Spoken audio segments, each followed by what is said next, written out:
Merci d'être venu. La soirée est organisée par l'Université populaire de Bordeaux. Je ne sais pas si tout le monde connaît l'UPB ici. Donc nous, on est une petite asso, je ne sais pas d'ailleurs, d'éducation populaire à la politique. Donc on organise toute l'année plein de différents événements autour de sujets politiques avec différentes formes. On fait des conférences gesticulées qui sont entre la conférence et la pièce de théâtre.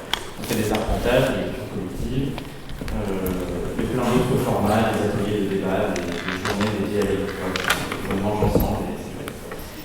Et donc, plusieurs jeudis par an, environ une vingtaine, on est ici dans un amphithéâtre prêté par l'Université de Bordeaux pour des conférences. Voilà, que dire de plus, je sais pas. On les enregistre, donc si vous voulez les réécouter ou les partager autour de vous, elles sont sur notre chaîne YouTube. Bonsoir. Pardon, pas la bonne. Et ce soir, on va vous présenter le guide du Bordeaux colonial, qui est un livre qui a été édité par les éditions Sileps il y a quelques années. Je crois que l'Université populaire de Bordeaux a participé à l'aventure, je vous en dirai plus. Et pour info, on a aussi publié chez Ben Éditeur il y a quelques années un livre sur notre festival de l'époque qui s'appelle Le roman amoureux. Le thème c'était l'amour en politique.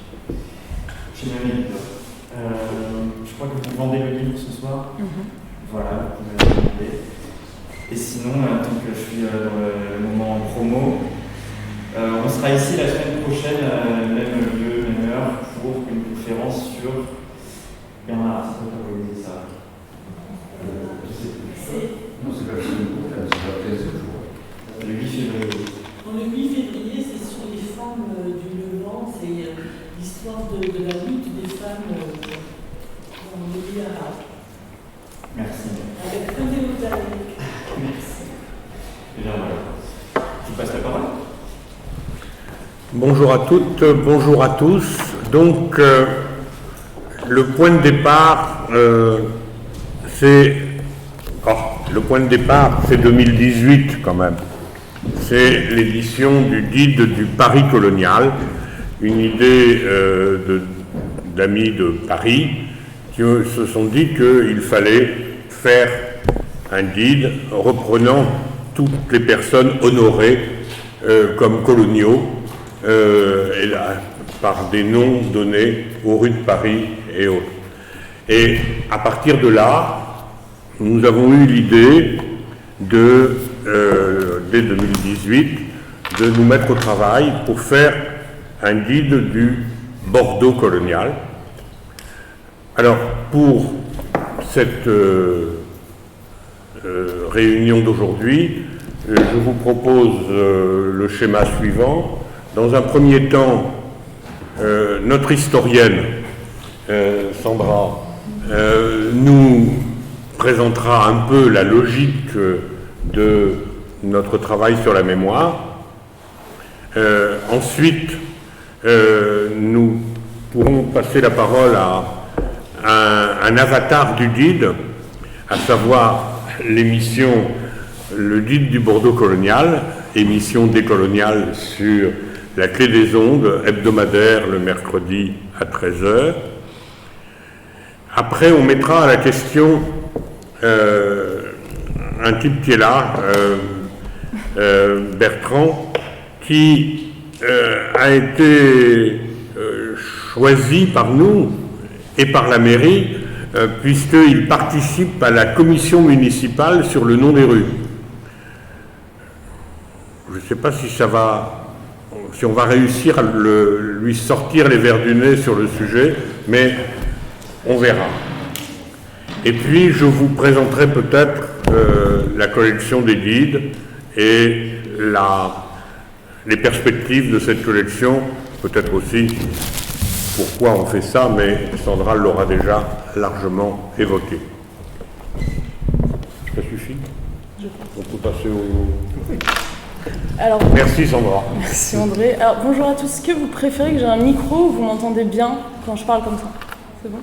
Alors déjà, je n'ai pas la présomption d'être historienne, je n'ai pas non plus fait de doctorat, j'ai eu la chance de faire un master à l'université Bordeaux-Montaigne, et ce qui m'a fait après rencontrer le guide du Bordeaux colonial.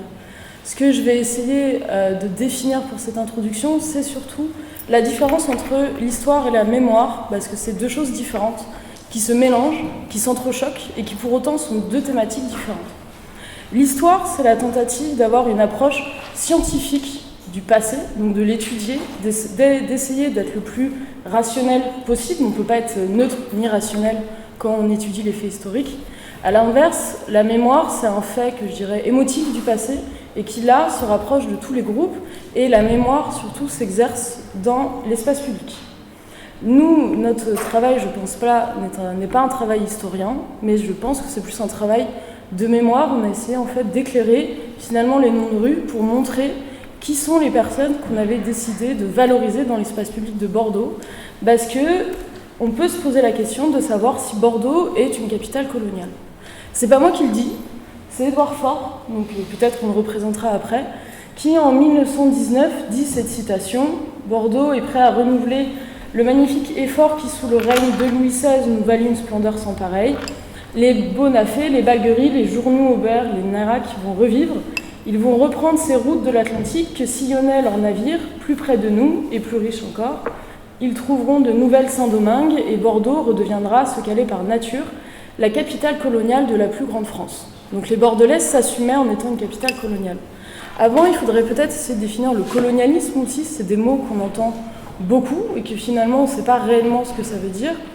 Moi je dirais que, et puis je pense qu'il y a débat, mais la période coloniale française et européenne de manière générale démarre dès 1470. C'est le moment où les Portugais vont dominer, coloniser Sao Tomé sur la côte ouest de l'Afrique. C'est aussi le moment où certains disent que c'est le début du capitalisme, où les Portugais vont instituer l'esclavage. L'esclavage atlantique, c'est pas le même que ceux qu'on a vus avant, parce que on va vraiment traiter les personnes mises en esclavage comme des outils, c'est-à-dire vous travaillez, vous décédez. Il n'y a pas du tout la volonté de les faire vivre, qu'ils fassent des familles pour faire des décennies d'esclaves. Et à partir de 1492, vous avez la fameuse découverte de Christophe Colomb qui, en voulant rejoindre les Indes, va arriver à Cuba, et tout ça va lancer du coup le colonialisme et surtout va lancer la conquête espagnole des Amériques, qui se partagera le monde avec également le Portugal. Concernant la France, on participera, peut-être un peu plus tardivement, mais on participera à partir de François Ier, qui va envoyer Jacques Cartier dans le nord du Canada, et la France dominera une partie du nord de l'Amérique jusqu'à environ la guerre de 7 ans. On va perdre des terres face à Louis XV. Concernant l'esclavage, quand même, c'est pour moi, et c'est Michel Dévaux qui le dit, c'est la plus gigantesque tragédie de l'histoire humaine. C'est au minimum 12 millions de personnes captives qui ont été emmenées, qui ont traversé l'Atlantique, qui ont été emmenées dans les colonisations, dans les colonies antillaises. Ce qui est intéressant dans cette citation, c'est qu'il cite Saint-Domingue. Alors Saint-Domingue, c'est le nom de la colonie française qui est désormais devenue Haïti, suite à son indépendance en 1806. Et Bordeaux était surnommée la capitale de Saint-Domingue, on appelait Bordeaux, on disait que les Antilles étaient l'Eldorado des Aquitains. Bordeaux est une ville commerciale depuis toujours, ça fait partie de son identité. Voyons après les liens avec le guide de l'Allemagne du Nord, il remontait par cabotage. Après, vous avez eu le moment où Bordeaux sera anglaise et qui va créer des marchés avec les Anglais. Et Bordeaux sera aussi une ville de traite négrière avec, selon Éric Sogera, 424 armements qui vont du coup faire le commerce triangulaire. Donc ils partaient des côtes de l'Atlantique européenne, ils descendaient en Afrique, ils prenaient les captifs, ils allaient dans les Antilles. Néanmoins, la spécificité de Bordeaux, c'est que Bordeaux sera surtout la ville qui va le plus s'enrichir du commerce colonial et du commerce esclavagiste, notamment avec le commerce de droiture. Donc le droiture, c'est-à-dire qu'il faisait Bordeaux, les Antilles, il ne descendait pas en Afrique, qui finalement était dangereux aussi d'un point de vue de Paris commercial. Il faut voir quand même, au XVIIIe siècle, je crois que je vous le mets, Bordeaux produit tout de même 10 millions de kilos de sucre, ce qui équivaut à 25% de la consommation européenne, ce qui est quand même massif. Et il n'y a pas que Bordeaux qui va s'enrichir du commerce colonial, c'est toute l'Aquitaine. Toute l'Aquitaine va participer à la colonisation dans les Antilles. C'est pour ça d'ailleurs que Caroline Lemao, dans le projet Naum, montre en fait tous ces liens entre Bordeaux et l'Aquitaine. Ce qui est intéressant également, c'est que à partir du début du 19e, les Anglais, pour affaiblir Napoléon, parce que c'est le moment des grandes guerres contre l'Empire napoléonien, vont interdire la traite, donc le passage de l'Atlantique. Ils n'interdisent pas l'esclavage, ils interdisent la traite. Et donc, la traite atlantique va baisser, et donc aussi l'esclavage va baisser. Bordeaux, le plus gros choc, c'est bien sûr l'indépendance de Saint-Domingue en 1806. Et les Bordelais, pour autant, sont profondément coloniaux, donc on le voit même dans cette citation, et ils vont participer grandement au deuxième volet du colonialisme en rejoignant les grandes campagnes, notamment en Afrique, notamment en Indochine, notamment à Madagascar. Et cette colonisation au XIXe siècle, elle continue. On le voit, hein, même au XXe siècle, en 1936, c'est quand même 166 000 tonnes d'arachides africaines. Donc Bordeaux était le premier port à accueillir tout ce qui arrivait d'Afrique. Et d'ailleurs, je vous mentionne Morel et le Prom, qui bien sûr est dans notre guide. Morel et le Prom vont être surnommés comme étant les inventeurs du commerce au Sénégal. Bordeaux sera surnommée la capitale du Sénégal. C'est eux qui vont mettre en place les premières grandes banques au Sénégal. C'est eux qui vont mettre en place aussi le commerce du Sénégal. Ce qui est important de comprendre, et dans notre livre on a essayé de le montrer, c'est qu'en fait toute la société bordelaise participe au commerce colonial avec, par exemple, vous avez l'école de santé navale, vous avez les musées, vous avez les sociétés coloniales, vous allez avoir sur la place des Quinconces 4, si je me rappelle bien, 4 grandes expositions coloniales, vous allez avoir des eaux humains tout de même à Bordeaux, parce que le basculement du colonialisme du 19e siècle, c'est qu'on est quand même héritier des Lumières, normalement. Donc il va falloir justifier pourquoi on écrase d'autres peuples, et c'est là que va arriver les grandes théories du racialisme, et je laisserai peut-être André montrer Paul Bert. Donc voilà pour l'histoire, je pourrais en parler plus longtemps, mais ce n'est pas le sujet d'aujourd'hui. Moi ce que je veux vous parler, c'est plus de la question de la mémoire. Alors, la mémoire, du coup, c'est le rapport qu'on a au passé, c'est comment différents groupes lisent un même événement avec des lectures différentes. Sur la question du colonialisme, vous allez avoir déjà la mémoire des armateurs, qui était une grande fierté jusqu'au début du XXIe siècle. Vous allez avoir la mémoire des commerçants, vous allez avoir la mémoire des marchands d'art, vous allez aussi avoir la mémoire du petit peuple qui travaillait sur le port de Bordeaux, mais vous avez aussi la mémoire des descendants d'esclaves, vous avez aussi la mémoire des peuples qui ont été colonisés par la France et notamment par Bordeaux. Et j'ai eu la chance de faire un stage à la direction du patrimoine de Nantes, qui m'a permis de voir comment ces deux villes qui étaient un peu équivalentes sur cette mémoire-là ont travaillé complètement différemment. À Nantes, à partir de Jean-Marc Ayrault, la mairie va utiliser finalement cette tare de l'histoire de la traite négrière et vont créer le fameux mémorial de l'abolition de l'esclavage. À Bordeaux, c'est pas du tout le cas. À Bordeaux, c'est l'inverse. C'est Nantes qui a tout fait, nous on n'a rien fait, on a juste profité de la richesse. Et donc à Bordeaux, disons que les associations et même les hommes et femmes politiques qui ont voulu parler de ça ont vraiment connu un vrai blocage. Ce qui est intéressant, c'est que moi-même qui ai quand même été à l'université Bordeaux-Montaigne, on n'a jamais, durant 5 ans d'études, eu des cours sur l'histoire coloniale de Bordeaux. On a eu des cours sur les armateurs de Bordeaux, mais jamais sur la participation réelle au colonialisme, donc il y avait quand même un tabou. Et on voit quand même que le premier livre historique qui parle de ça, c'est bien sûr Éric Saugera en 1995, Bordeaux, port négrier. Éric Saugera est nantais, ce n'est pas un travail bordelais. Donc on voit que l'université bordelaise était elle-même frileuse.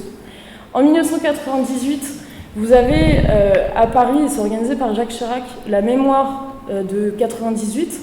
Ils vont notamment présenter l'abolition de l'esclavage en 1848. Vous allez aussi avoir la loi d'Henri IV sur l'édit de Nantes et aussi sur comment l'État participait à l'abolition de l'esclavage. Et c'est la première fois que vous allez avoir une manifestation énorme à Paris de CM 98 avec les Antillais qui refusent de dire que l'État français est à l'origine de l'abolition de l'esclavage. Parce qu'en fait, vous avez différentes dates d'abolition qui dépendent de la Guadeloupe, de la Martinique.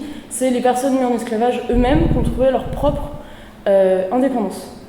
Et donc, à Bordeaux, quand même, il faut le citer, vous avez en 1998 Diversité qui sera portée par Carfa Diallo, qui deviendra ensuite Mémoire et Partage.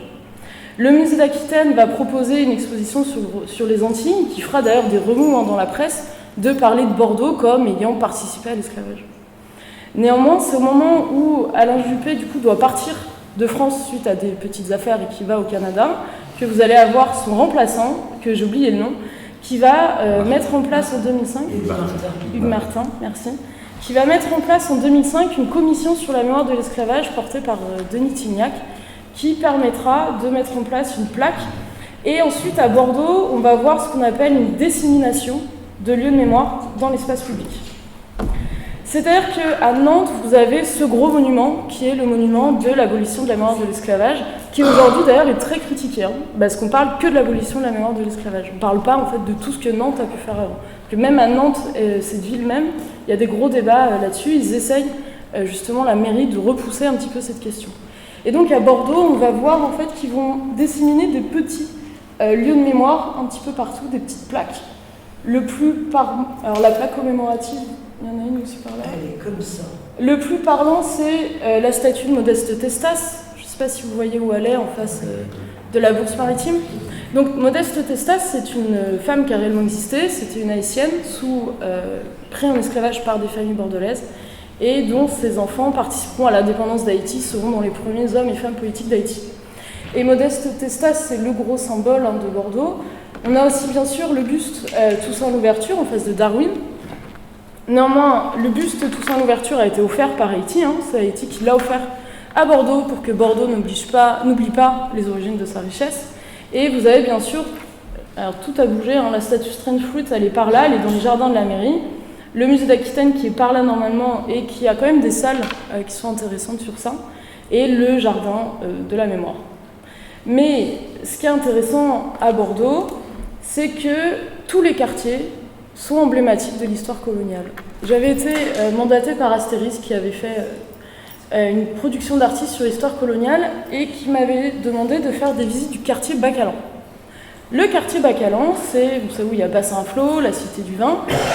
Ce quartier-là, notamment les bassins à flot, ils sont créés au début du XXe siècle parce qu'on veut assainir le port de Bordeaux, parce que les bateaux de haute mer viennent jusqu'à Saint-Michel, en gros, et on va créer tout un quartier, le bassin à flot, pour faire venir les grands ports maritimes. Une des raisons aussi pourquoi Bordeaux s'est autant enrichi comparé à Nantes, c'est que les bateaux de haute mer peuvent circuler sur la Garonne, alors que Nantes, la Loire est ensablée. Donc on avait des immenses bateaux de haute mer qui venaient. Et le quartier Bacalan, je ne le connaissais pas réellement et ça a été très parlant, donc j'ai pris mon petit guide et j'ai regardé tous les noms de rues. Et vous avez du coup, tout d'abord, Lucien Faure, qui fait finalement le lien entre les Chartrons et le quartier Bacalan. Et donc Lucien Faure, c'est un négociant de la fin du XVIIIe siècle qui va faire passer l'économie bordelaise dans une économie industrielle, notamment au niveau du rhum. Et donc c'est marrant qu'il soit dans ce lien entre l'ancienne économie bordelaise qui est sur le vin et l'économie industrielle. Vous avez enfin Morel et le Prom ici, qui actuellement ça doit être le Crédit Agricole. Morel et le Prom, qui sont du coup des armateurs, qui sont vraiment très parlants de l'histoire des Bordelais. C'est-à-dire que Morel et le Prom, ils vont mettre en place la culture de l'arachide au Sénégal à partir de 1831. Ils vont développer vraiment l'industrie de l'arachide au Sénégal, ils vont être à l'origine des premières banques. Et au niveau de Bordeaux, ils font partie des grands conseils municipaux, des grands conseils armateurs. Et du coup, c'est rigolo quand on lit que là, on voit le quai du Sénégal, donc c'est clairement en lien avec Morel et le Prom. Là, vous avez le quai du Maroc, parce que Bordeaux sera la ville qui va accueillir le plus de produits du Maroc. Finalement, Marseille faisait l'intérieur de la Méditerranée au 19e, et Bordeaux était vraiment sur la côte atlantique. Vous avez du coup l'huilerie franco-coloniale, où c'est un hôtel de luxe, mais on peut voir encore les grandes cheminées, et ça c'était pour les arachides, etc., etc. Et la rue des étrangers. Et d'ailleurs, la raffinerie Saint-Rémy fermera dans les années 80, ce sera l'une des dernières industries du centre-ville de Bordeaux, il y aura un grand combat syndical. Voilà. Et donc à Bordeaux aujourd'hui, là ça a été annoncé cette semaine, la nouvelle mairie commence à bouger quand même sur les questions de la mémoire. Vous avez été validé la question de la maison des esclavages par Carfa Diallo, donc on verra ce que donne ce projet. Vous avez Bertrand aussi qui est dans les commissions mémorielles, parce que la force aussi de la mairie de Bordeaux, ça avait commencé, et à Nantes d'ailleurs ils regardent beaucoup, ils le font maintenant, c'est qu'ils n'ont pas voulu effacer les noms de rue. Ça a été une décision de la mairie. Néanmoins, ils ont mis des plaques explicatives sous les noms de rue. Mais il y a un argument que je trouve plutôt fallacieux au niveau de garder les noms de rue. Les noms de rue, c'est pas des noms de rue qui ont été mis dans le passé, ça veut rien dire vis-à-vis de l'histoire des villes. Les noms de rue, c'est comment nous, au présent, on voit finalement les personnes illustres du passé. Toute notre histoire, on a changé les noms de rue. On a par exemple enlevé tous les rues Maréchal Pétain. On a enlevé aussi, on a mis des maréchals alors qu'avant c'était que des Gallieni par exemple. On a enlevé tous les noms de rue en rapport avec la royauté. Donc c'est pas nouveau qu'on change les noms de rue, qu'on pose la question sur les noms de rue. Et les noms de rue pour moi sont pas immuables à un espace public, mais ils ouvrent à la réflexion parce que c'est plus une lecture du présent que réellement une histoire du passé. Et c'est intéressant justement de voir qu'à Bordeaux, il y a un réel travail sur la question des noms de rue, et c'est pour ça que notre travail aussi sur le guide du Bordeaux colonial peut avoir un sens. Finalement, on arrive peut-être au bon moment, parce que j'avais recensé, alors il faut que je les retrouve, j'avais recensé du coup toutes les noms de rue, un jour quand j'avais le Covid, je m'ennuyais un peu, et on avait 204 références, qui équivalaient à un peu plus de 9% des rues de Bordeaux, en lien avec l'histoire coloniale. Je ne sais pas si on voit bien, mais voilà. Les plus gros, c'est quand même les membres politiques, je crois, les armateurs, les membres des sociétés coloniales, les personnalités anticoloniales, et après vous avez toute une diversité, parce qu'il faut bien comprendre que le colonialisme, ce ne sont pas que les armateurs, c'est un peu simpliste de penser ça, c'est toutes les personnes qui vont justifier le colonialisme, notamment les scientifiques, c'est toutes les personnes qui vont également écrire pour le colonialisme, qui vont participer aux grands récits de voyage qui inspiraient ensuite aux conquêtes, c'est toutes les personnes qui vont piller l'Afrique et qui fait que maintenant, dans chaque petit musée français, vous avez des œuvres d'art africaines, et ça, il y a des vrais débats sur ces questions-là. Enfin voilà. Et c'est pour ça que notre guide a vraiment été pensé comme un outil également d'éducation populaire.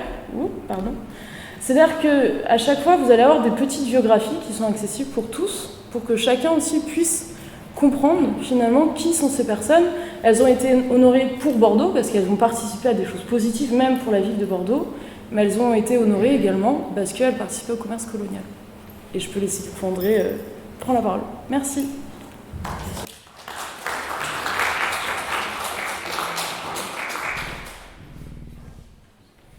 Alors, deux mots avant de passer la parole à Gérard. Effectivement, comme Sandra l'a dit, on a commencé le travail en 2018 et ça prenait un certain temps. Bon, de recherche en particulier sur la justification par la mairie aux différentes époques de choisir ces personnes que l'on honore. On n'a pas trouvé grand-chose, parce qu'en général, au conseil municipal, on a une liste de rues, quand il commence à changer les noms des rues. L'adjoint lit une liste, les gens votent, et on passe au point suivant.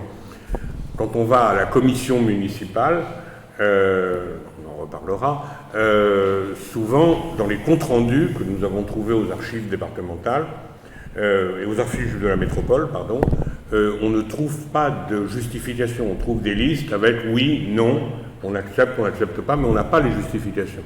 Il n'y a que 2 ou 3 noms de rues dans le guide où vous verrez que pour Gallieni, je crois, pour d'autres, il y a 2 ou 3 noms où il y a une justification, y compris Paul Bert. Alors, Paul Bert, on parlerait peut-être tout à l'heure si on a le temps, mais je ne veux pas. C'est mon héros dans ce livre. Juste un mot, parce que après j'aurai peut-être pas le temps de le dire. On a accéléré avant mai 2020, quand on a appris qu'il allait y avoir à Bordeaux le sommet Afrique-France, où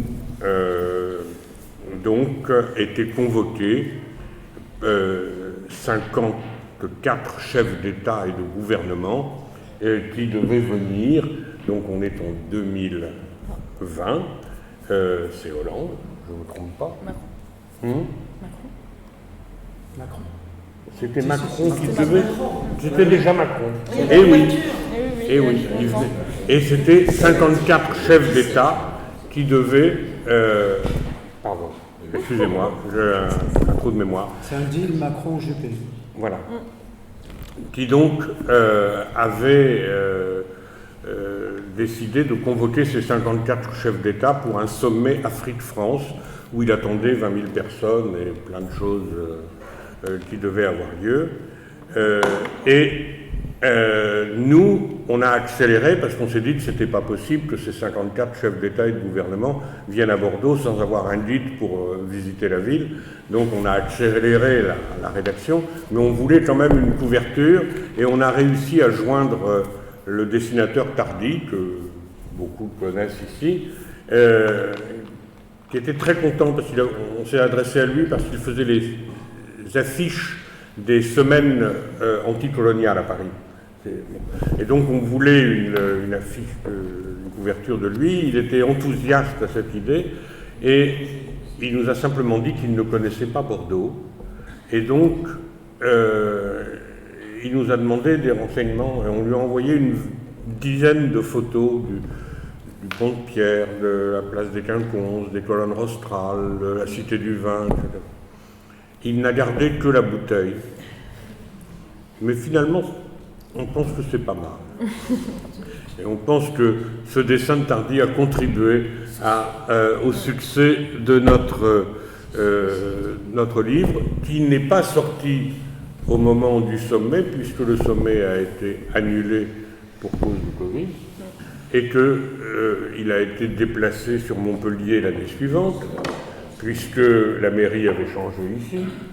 Et donc, simplement, notre livre est sorti à un moment qui n'est pas un détail, qui était au moment de l'affaire George Floyd, et donc où toute la question s'est reposée aux États-Unis, mais aussi dans les Antilles françaises. Black Lives Matter. Mais on avait commencé, mais Gérard le dira mieux que moi, quelque temps auparavant, à créer cette émission hebdomadaire sur laquelle tu vas nous dire quelques petites choses. Oui, alors elle n'a pas été tout de suite hebdomadaire. Hein. Elle a eu un petit peu de mal à trouver sa vitesse de croisière. Et pendant longtemps, en fait, l'émission radio sur la Clé des Ondes, qui est aujourd'hui hebdomadaire, le mercredi de 13h à 14h, ça a été un petit peu le poisson pilote du guide papier, du guide du Bordeaux colonial, parce que l'émission a démarré avant même que le guide soit édité, soit sorti. Et la première année, 2019-2020, l'émission a été un peu le support pour présenter l'avancée, les travaux du guide. Et je me rappelle à ce moment-là, dans les émissions, on lisait des pages du livre qui venaient d'être écrites avant même que celui-ci existe. Voilà, donc pendant très longtemps, ça a été très lié au guide du Bordeaux colonial papier, et même quand celui-ci est sorti ensuite en mai 2020, eh bien, l'émission s'est un peu transformée en émission de promotion du guide. Et voilà, donc la première année, c'est du tâtonnement, on hésite. On pense d'abord à faire un rythme mensuel, finalement on est sur de l'hebdomadaire, ça a changé d'heure, enfin bon, mais depuis 3 ans, on est installé à la Clé des Ondes, on peut dire, sur ce rendez-vous le mercredi de 13h à 14h. Je ne suis pas sûr que ce soit le meilleur horaire, tant pis, parce que de toute façon, si on rate le direct, il y a une rediffusion, et puis il y a les podcasts qui sont sur le site de la Clé des Ondes. Le podcast, au début, on ne faisait pas très attention à ça, et désormais, on essaie de soigner au maximum la présentation de chaque émission, c'est-à-dire que si vous allez sur le site de la Clé des Ondes, vous allez trouver toutes les émissions avec des photos et avec un petit texte, avec un article en fait qui présente le contenu de l'émission. Et on essaye même d'aller jusqu'aux références musicales parce que on aime bien travailler sur les choix des musiques, des illustrations musicales, que ce ne soit pas simplement un choix comme ça un peu superficiel. Il y a un peu de boulot autour de la construction de ces émissions. Alors, désormais, donc, c'est une émission qui est, on va dire, qui s'est émancipée du guide papier. Il n'y a pas eu de rupture pour autant, mais l'émission existe en tant que telle, elle est, disons, autonome. Et elle s'est installée dans la régularité à la Clé des Ondes. Alors notre ambition avec cette émission, c'est d'être là toutes les semaines, en direct, pendant 1 heure, le mercredi de 13h à 14h, depuis le studio de la Clé des Ondes. La Clé des Ondes, c'est 90.1, cours Édouard Vaillant à Bordeaux. Et quand on veut, et pour longtemps, et pour très longtemps, j'espère, on peut écouter les podcasts sur le site de la radio. Alors pour nous, c'est un espace, on voudrait que ce soit un rendez-vous, un espace privilégié où on aborde toutes les facettes, toutes les approches du sujet colonisation, entre guillemets. Avec des retours sur la réalité historique. Donc il y a régulièrement du contenu concernant la conquête, la domination coloniale, en rappelant systématiquement qu'elle a été justement systématiquement violente et destructive. On fait des émissions également, des sujets sur les résistances, car dès le début de la colonisation, il y a eu des résistances qui ont été, vous le savez, immanquablement réprimées, très violemment. On parle également des indépendances, bien sûr. On revient également du point de vue historique sur les poursuites du phénomène colonial, une fois les indépendances acquises, parce que le colonialisme s'est poursuivi sous d'autres formes, avec le néocolonialisme, pour la France, avec la France-Afrique. Régulièrement, on nous dit que la France-Afrique est morte. Évidemment, on fait régulièrement des émissions pour dire que non seulement elle n'est pas morte, mais elle est plutôt en bonne santé. Elle a peut-être été en meilleure santé qu'actuellement, mais enfin, en tous les cas, le concept de France-Afrique demeure. On parle des accords militaires avec de nombreux États africains, on parle également du franc CFA, bref, toutes ces formes de colonialisme qui durent. Et puis, on essaie de trouver des sujets sur les héritages de ce siècle et demi, de ces siècles de colonisation, des héritages qui demeurent, qui imprègnent l'espace public, les représentations, les modes de pensée, ici et ailleurs, c'est-à-dire qu'à Bordeaux, c'est assez évident, en France aussi, dans le monde occidental aussi, mais aussi, et on aime bien autant que possible donner la parole à des citoyens qui viennent d'autres continents, et notamment du continent africain, et ils et elles nous racontent que sur place, les traces de ce colonialisme sont encore très vivaces, c'est-à-dire que s'il y a un travail de décolonisation à faire, il est énorme à réaliser ici, sur l'espace des anciens colonisateurs, mais également sur l'espace des populations qui ont été colonisées. Et puis, vous voyez qu'avec le thème de l'émission, avec le thème du débat ce soir, on est assez raccord.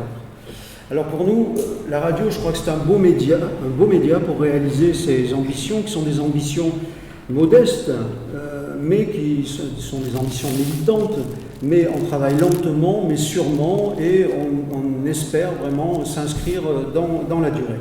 Nous sommes une équipe d'une dizaine de personnes, qui ont tous ou à peu près participé à l'aventure du guide papier. Ils sont à peu près tous là, je vais vous les nommer. Sandra Merlet, Hélène Diaradoké qui n'est pas encore arrivée, elle ne viendra pas ce soir. Hélène, Martine Descoum qui est là, Sarah Vellu qui est là-bas, André Rosweg qui est là, Jean-François Meckel qui est là, Bertrand Gilardot qui est là, Paul Yabastre qui est arrivé, qui est là-haut, et moi-même Gérard Clabé. Il y avait Jean-Pierre Lefebvre également qui faisait partie de l'aventure de l'émission jusqu'en septembre 2021. Et nous sommes, il faut bien le dire, très soutenus et très accompagnés à la radio La Clé des Ondes, notamment par son directeur Xavier Ridon, et Baptiste Giraud, journaliste et salarié à la radio, qui font tout ce qu'ils peuvent pour nous faciliter la vie, parce que, vous voyez, de la radio, on n'en avait jamais fait, donc on s'est improvisé animateur d'émissions de radio, donc on fait ce qu'on peut, et des fois, en effet, ça bricole encore. Alors, on fait tout ce qu'on peut, un petit peu à l'image d'autres radios de référence. On a des invités en direct, autant que possible, évidemment, c'est l'option la meilleure, c'est quand on a sur place, en direct, un échange avec des invités. Alors, je ne vais pas tous vous les dire, vous les donner, cependant, il y en a quelques-uns dont nous sommes fiers, Adélaïde Moukantabana, Olivier Lecourt-Grand-Maison, Ludivine Bantini, qui était, je crois d'ailleurs, vous êtes à l'Université populaire de Bordeaux, vous avez été à l'initiative d'une rencontre hier soir à la bibliothèque de la Bordeaux-Bastille. Voilà. Et Ludivine Bantini est venue à la radio. Christine Chivalon, Carfa Diallo, Beata Oumoubiayi Mérès, elle sera à la radio à la fin du mois. Elle est déjà venue, elle revient le mois dernier. Le 28. On assure aussi, des fois, les invités, on ne peut pas les avoir vraiment dans le studio, donc on assure autant que possible des directs téléphoniques et notre référence en matière de direct téléphonique, ça a été quand même grâce à Jean-François Herry De Luca, qui a été très sympa d'être présent pour raconter son métier d'écrivain. On fait des interviews enregistrées, Gérard Noiriel, Pascal Blanchard, Françoise Vergès, des débats, des captations de conférences et d'événements, des reportages, des lectures, des suivis de l'actualité, des chroniques, des critiques, des analyses. On convoque également la littérature avec une émission mensuelle autour d'un roman et son auteur, avec des lectures d'extraits habillés musicalement, relayés par l'association Pourquoi pas, et on en est déjà une vingtaine d'œuvres et d'auteurs présentés. On convoque également le cinéma, les arts. On essaie de fabriquer, je vous le disais, des podcasts qu'on va bientôt classer parce que ça commence à devenir important. Et sur le site de la radio, vous pourrez bientôt, je ne sais pas, mais en tout cas c'est notre objectif, avoir accès à des podcasts qu'on essaye d'habiller, d'améliorer, de rendre facile à l'écoute. Ça, c'est notre projet de développement. On propose aussi des déambulations dans Bordeaux sur les traces du passé colonial. Disons que Jean-Pierre Lefebvre le faisait pas mal et nous, je pense qu'on va relayer. Et Sandra, tu nous en as parlé. Nous sommes également partenaires pour des captations, pour la réalisation de podcasts et la diffusion dans l'émission hebdomadaire, mais aussi dans une émission sur la Quai des Ondes qui s'appelle Les Clés des Savoirs. Et là, c'est bien parce que c'est un format de 2 heures. Ça veut dire qu'on peut faire des captations et les diffuser. On peut aussi techniquement les arranger. Et à ce titre, on est en collaboration, en partenariat avec l'IDAF, l'Institut des Afriques, le LAM, le Laboratoire des Afriques dans le monde, le Musée d'Aquitaine, TAC 33, l'UMR Sciences, Philosophie, Humanité de Bordeaux-Montaigne, et on espère que ces collaborations vont s'agrandir.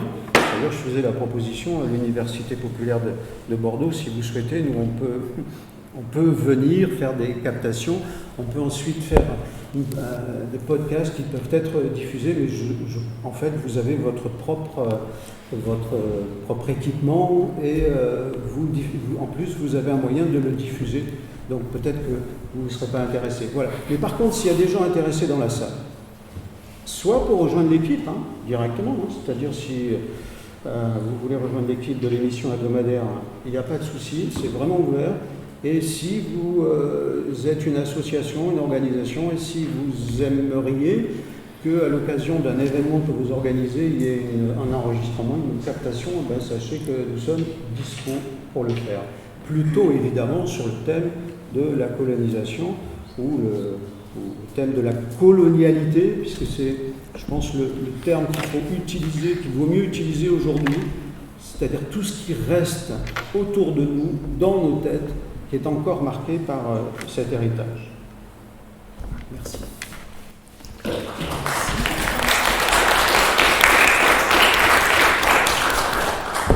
Je voulais justement réintroduire cette notion de la colonialité.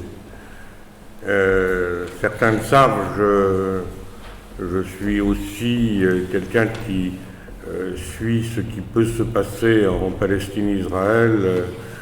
Et j'ai envie de dire la chose suivante, y compris dans nos têtes, par rapport aux événements qui se sont passés depuis le 7 octobre, les Israéliens, les familles israéliennes, les otages israéliens, les libérés, les non libérés, sont des personnes. Dans les médias, on les interviewe, on s'entretient avec eux. Ils existent comme personnes. Les Palestiniens sont des nombres. On donne régulièrement le nombre des morts, le nombre des blessés, le nombre des disparus éventuellement. C'est-à-dire que je crois vraiment que on l'a vu, y compris dans les organisations, je vais dire, de gauche au sens large, théoriquement anticoloniales, disons, pour simplifier. Il y a souvent ce maintien d'une différence de perception entre une société comme nous et une société pas comme nous. Cette colonialité de notre regard, je crois qu'il se poursuit.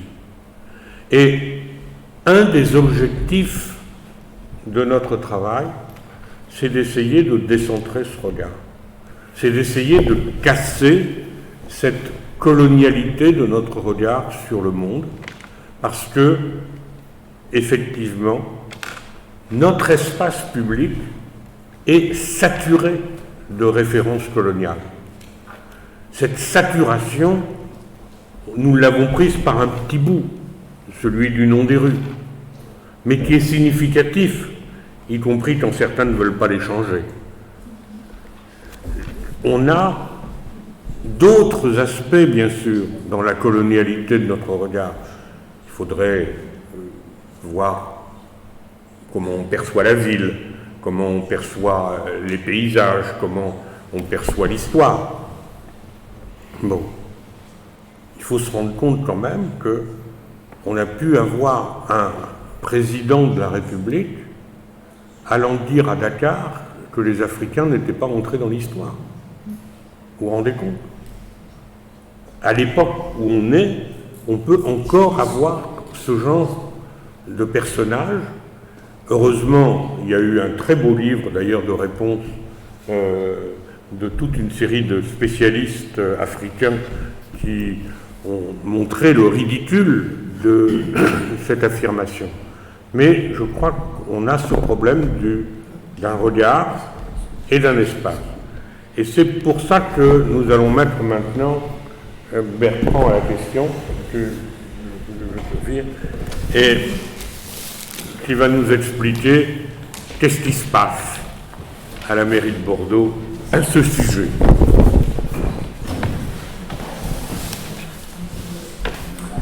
Bonsoir. André dit tout à l'heure, j'ai été choisi, et je ne veux pas savoir pourquoi d'ailleurs, pour représenter donc l'association de guides Bordeaux Colonial à la municipalité de Bordeaux. Alors notre intention, nous, guides Bordeaux Colonial, c'était de montrer la nécessité de décoloniser l'espace public à Bordeaux. Sandra l'a dit tout à l'heure, je le répète, la ville de Bordeaux a un nombre très important de noms de rues qui portent le nom d'esclavagistes ou de colonialistes. C'est 9%, c'est même 11% intramuros. Et pour donner une ordre de comparaison, à Paris par exemple, ces noms-là représentent simplement 2,3% des noms des rues. Donc il y a une nécessité, si on veut décoloniser l'espace public, effectivement, de faire un travail sur ces noms de rue, ce qu'on a fait à travers le guide Bordeaux Colonial. Alors donc, on a tenté d'aller à la municipalité avec ce message-là. Donc, on a été reçu, une municipalité, ça a été dit, une municipalité nouvelle, on s'est dit que la porte aussi allait s'ouvrir et qu'on pouvait porter un discours un peu différent. Donc, on a participé d'abord à cette commission qui a été nommée tout à l'heure, Mémoire et lutte contre les discriminations raciales et l'antisémitisme. Une commission qui n'a pas duré très longtemps, mais passons sur les détails. Et après, donc, on a eu la permission, entre guillemets, pas d'investir, parce qu'on n'est pas proche, je suis tout seul, de rentrer dans cette fameuse commission vidéographie. Ce terme de vidéographie, d'ailleurs, c'est assez curieux, parce que c'est un mot qui est typiquement bordelais, ça n'existe pas ailleurs. Ce terme de biographie, bon, c'est pas très important. Donc on est entré dans cette commission qui a pour rôle en fait de donner des noms à des voies nouvelles qui s'ouvriraient sur Bordeaux.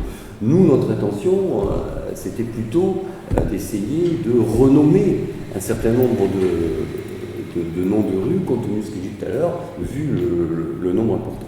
Là, ça a été assez rapide, on nous a donné quasiment d'entrée une fin de non-recevoir, puisque la position du maire, et c'est la position du maire, plus que de tous les conseillers, puisqu'il y a débat visiblement, la position du maire, c'était de ne pas changer le nom des rues sur Bordeaux. Il est éventuellement dans la possibilité de changer, par exemple, des noms d'écoles, des noms de salles sportives, choses comme ça, mais pas de noms de rue.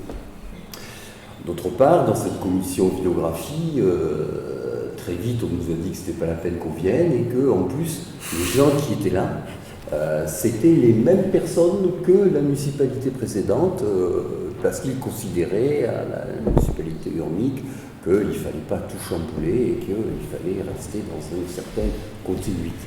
Donc vous avez compris la difficulté par cette commission de vidéographie de faire entendre le voix de la décommunisation de l'espace public. Alors donc on est quand même entré dans une commission qui est la commission des plaques des rues. C'est une commission, là aussi on nous a dit que c'est une commission qui travaillait sur les plaques des rues, ce n'était pas une commission qui était chargée de renommer de noms de rues. Et donc dans cette commission, en fait, on s'est retrouvé à un peu de nombre. Il y a 3 associations. Il y a le guide Bordeaux colonial, l'association Pourquoi pas, et puis il y a Mémoire et partage. Merci. Il y a évidemment des représentants de la municipalité. En fait, au début, c'était Stéphane Gomot qui était chargé de ça. Et maintenant, c'est Olivier Escotte. Et puis, c'est Johan Lopez qui est plus chargé de ce qui fonctionne. Alors, au début, on a eu pas mal de réunions. On a rédigé un certain nombre de... Vous savez, c'est ces plaques que vous avez pu voir. Il y en a très peu. Il y en a 9 qui sont placées aujourd'hui. Donc ce sont des plaques qui sont à côté du nom et qui expliquent ce que les gens dont les rues portent le nom ont pu connaître. On a obtenu qu'il y ait sur ces plaques une inscription qui est commune à toutes les inscriptions, une phrase qui dit à la fin « La traite négrière et l'esclavage ont été reconnus en France en tant que crime contre l'humanité par la loi dite Taubira, promulguée le 21 mai 2001. » Alors, maintenant, il faut vous dire que cette commission sur les plaques, ça fait plus d'1 an qu'elle ne s'est pas réunie. Il y a aujourd'hui 12 plaques qui sont prêtes à être posées, qui ne seront pas posées. Lundi 18, me semble-t-il, janvier, on devait poser la plaque sur le cours Balguerie-Suttenberg et ça a été à la dernière. C'était prévu à 14h et à 11h, on a reçu un mail comme quoi finalement il n'y aurait pas cette pose de cette plaque parce que on a avancé l'idée que techniquement elles n'étaient pas de bonne qualité, il fallait plutôt y reprendre, que c'était compliqué. D'autre part, il y a aussi un problème technique, c'est-à-dire que dans la municipalité de Bordeaux, il n'y a pas de transpalettes qui permettent d'accéder. Il y a que 2 personnes qui sont agréées pour pouvoir monter sur quelque chose de haut et que donc finalement c'est compliqué parce que ça prend du temps, il y a beaucoup de choses à faire et donc des choses comme ça très longues. Tout ça pour vous dire qu'on ne sent pas quand même qu'il y ait une volonté farouche, même de cette nouvelle municipalité, de participer à ce qu'on a dit tout à l'heure, être la nécessaire décolonisation de l'espace public. Voilà, je ne sais pas si j'ai répondu à la totalité du questionnement, mais je peux éventuellement ajouter des choses si vous avez... Il y aura peut-être des questions tout à l'heure. Je termine la présentation initiale, disons, avant de vous donner la parole. Alors d'abord, je précise quand même quelque chose, parce qu'il faut, c'est quand même l'occasion de le dire. Il y avait dans la municipalité précédente une commission mémoire et lutte contre le racisme et l'antisémitisme. Olivier Escotte et Delaroche, qui est parti depuis, étaient chargés de remettre en place cette commission dans la nouvelle équipe municipale, avec comme consigne du maire, vous pouvez inviter qui vous voulez, mais vous gardez tous ceux qui y sont. Et donc, cette commission, mémoire et lutte contre le racisme et l'antisémitisme, en janvier 2021, donc plus de 6 mois après l'élection, a eu sa première réunion en visio, et à l'occasion de cette réunion en visio, il y a eu une présentation, donc une sorte de tour de table numérique, où je me suis présenté, puisque j'avais été invité, comme Bertrand, comme Jean-Pierre, je ne sais plus qui était le quatrième, et André Rosweg, porte-parole de l'Union juive française pour la paix, organisation juive laïque antisioniste, et j'ai précisé, je trouve dommage que, c'est pas un problème, mais qu'on continue à utiliser systématiquement la formule contre le racisme et l'antisémitisme, en faisant de l'antisémitisme un racisme à part. En gros, la réunion s'est arrêtée là. C'est-à-dire que la présidente de la LICRA a dit que l'antisionisme, c'était l'antisémitisme aujourd'hui. Ce n'est pas le sujet de ce soir, mais si l'Université populaire de Bordeaux veut qu'on en parle, on en parlera à l'occasion.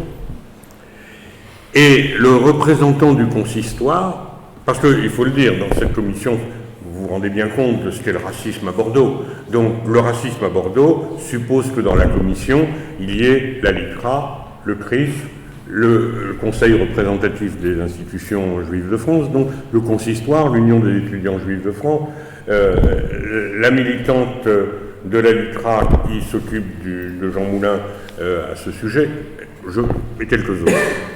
Et le représentant du consistoire a dit vouloir enlever le mot antisémitisme du titre de la commission, c'est du négationnisme.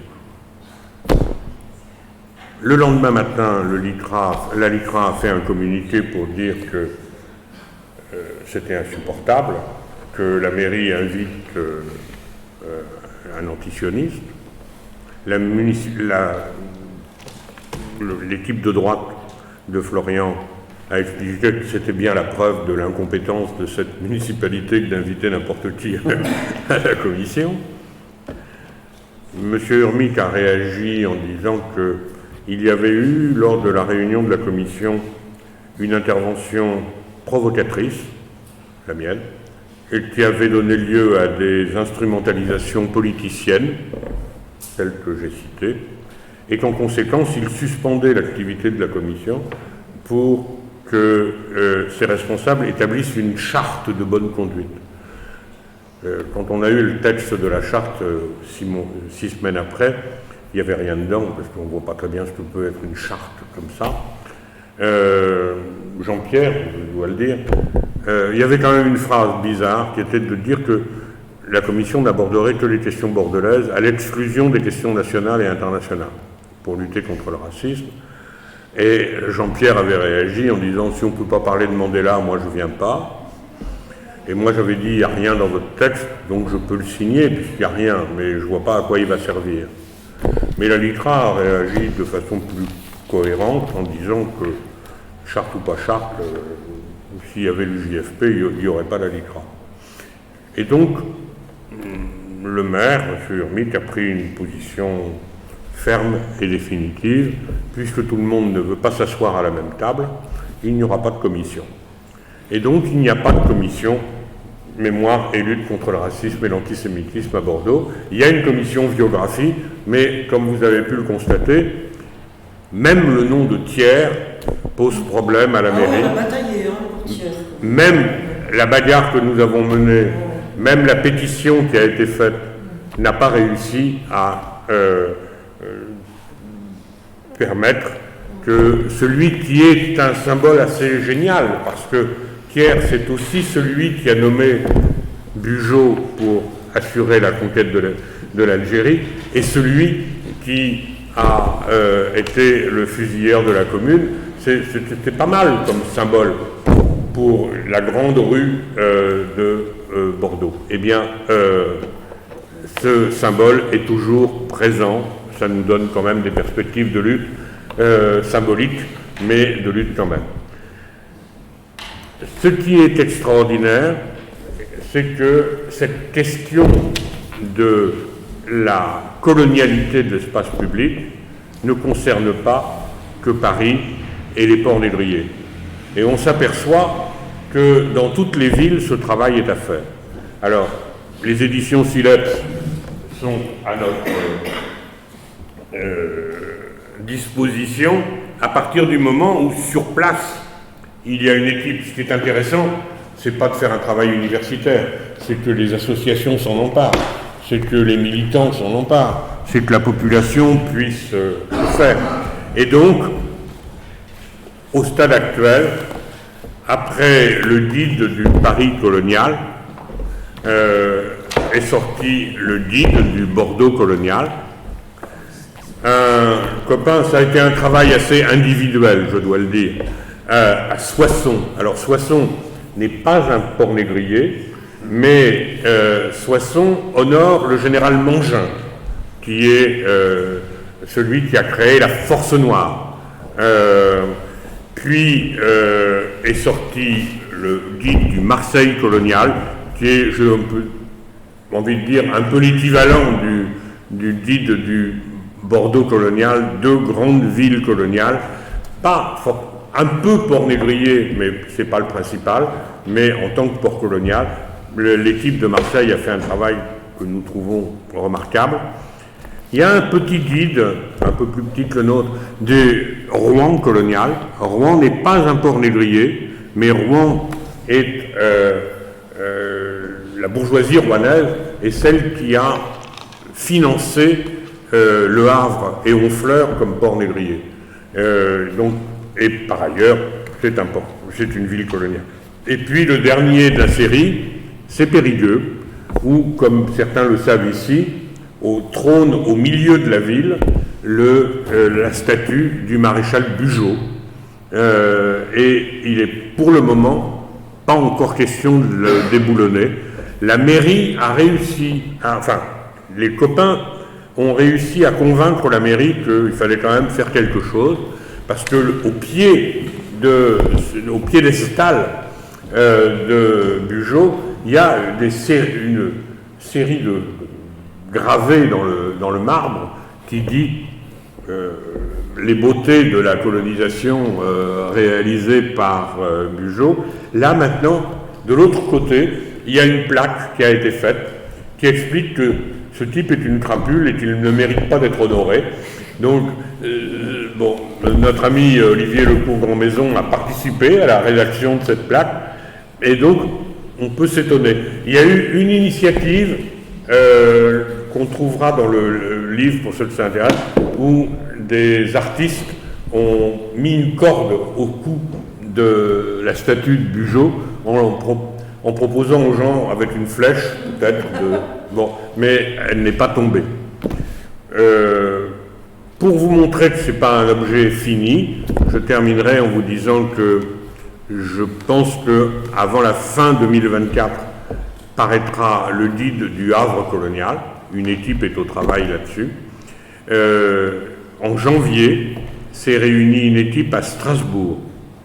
Alors, je pense que ça sera peut-être le guide le plus original, parce que Strasbourg, entre 1870 et 1919, a été partie prenante du colonialisme allemand, puisque c'était une ville allemande, et on va trouver à la fois ce colonialisme allemand, mais dont les traces, on a cherché à les faire disparaître, parce qu'on a voulu, dès 1919, dégermaniser l'espace public. Et donc, les noms qui ont été mis ont été des noms de Français. Par ailleurs, sur Strasbourg, il y a un aspect qui va être traité par l'équipe, c'est l'importance de l'émigration alsacienne vers l'Algérie, déjà avant 1870, mais beaucoup après 1870, ceux qui ne voulaient pas être allemands étaient éventuellement dans un flux de colonisation en Algérie. Donc je pense que le livre sera peut-être le plus original de la collection. Une dernière information, nous sommes en contact avec d'autres villes, Montpellier, Blois, Nantes, d'autres, mais je voudrais juste dire qu'il y a vous avez peut-être des contacts, ça vous donnera peut-être des idées. À Blois, où se tiennent les rendez-vous de l'histoire, une prof d'histoire géo, je ne l'ai pas amenée, a fait une brochure, plus exactement, ses élèves de première STMG ont fait une brochure, le guide du Blois colonial, et c'est un travail d'élève qui nous paraît être peut-être le plus emblématique de ce que peut être la remise en cause en profondeur de la colonialité de notre espace.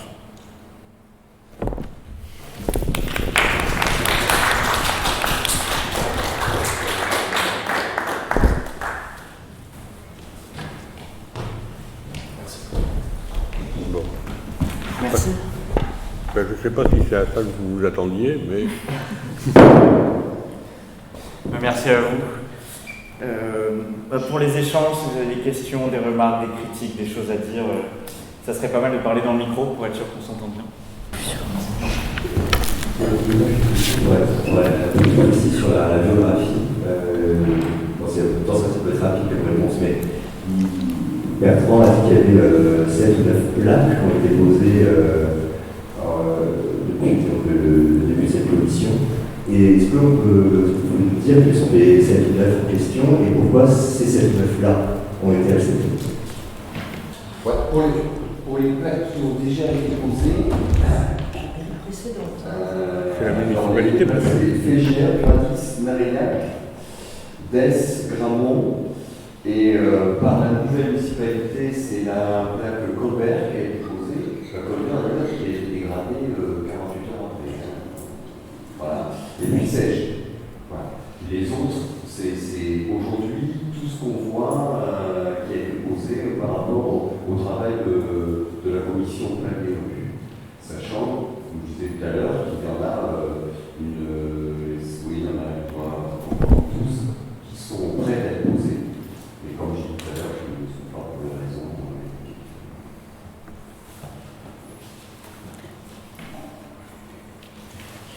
Et Bertrand, si c'est juste ceux qui ont été posés, justement, c'est les armateurs négriers.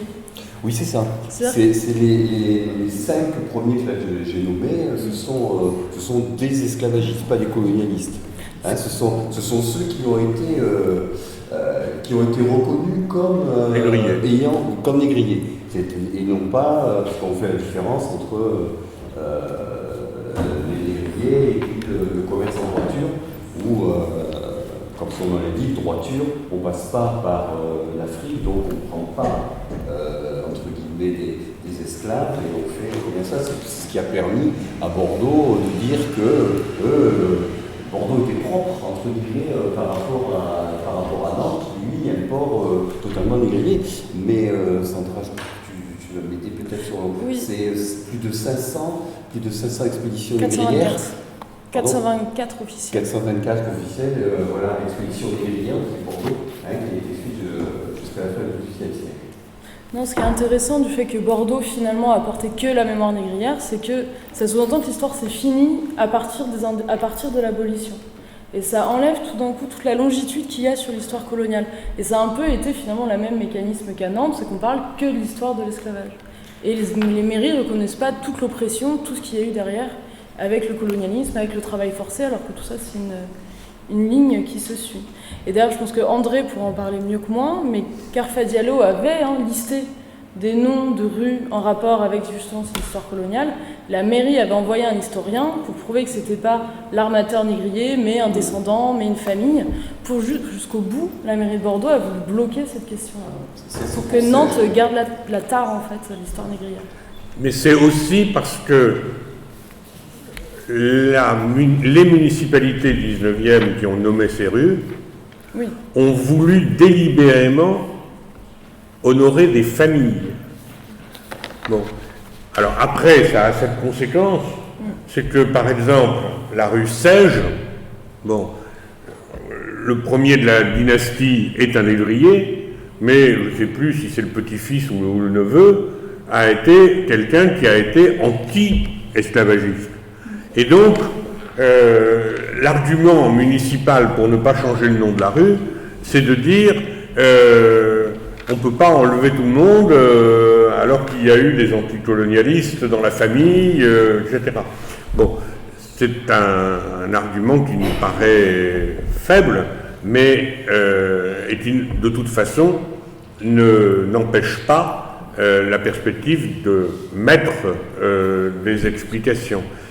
Dans l'ancienne municipalité, il y avait même eu une hypothèse qui avait été faite par la commission et qui était intéressante, qui était celle de créer des QR codes.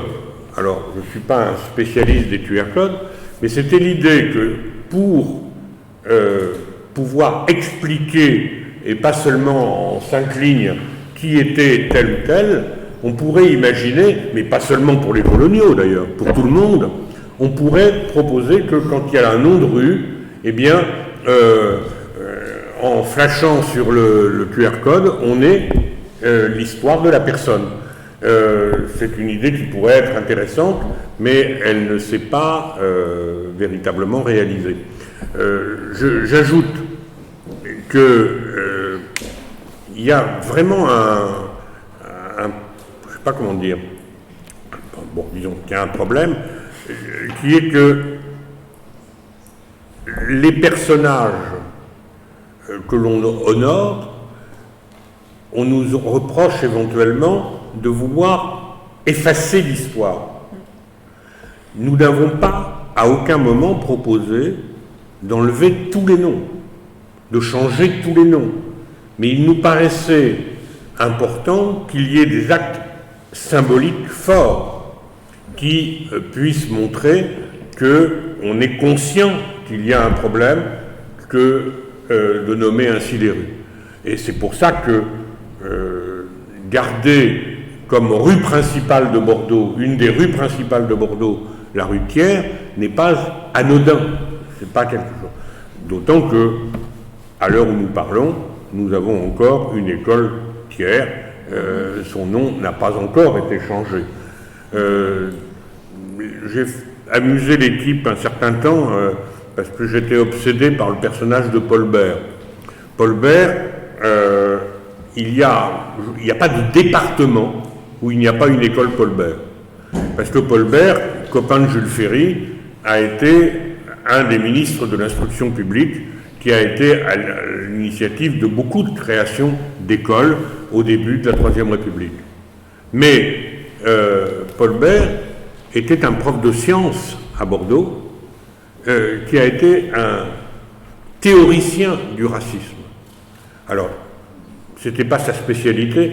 Je crois qu'il y a une histoire anatomique sur l'effet Paul Bert. Ne me demandez pas trop de précision là-dessus. C'est un physicien de ce point de vue-là.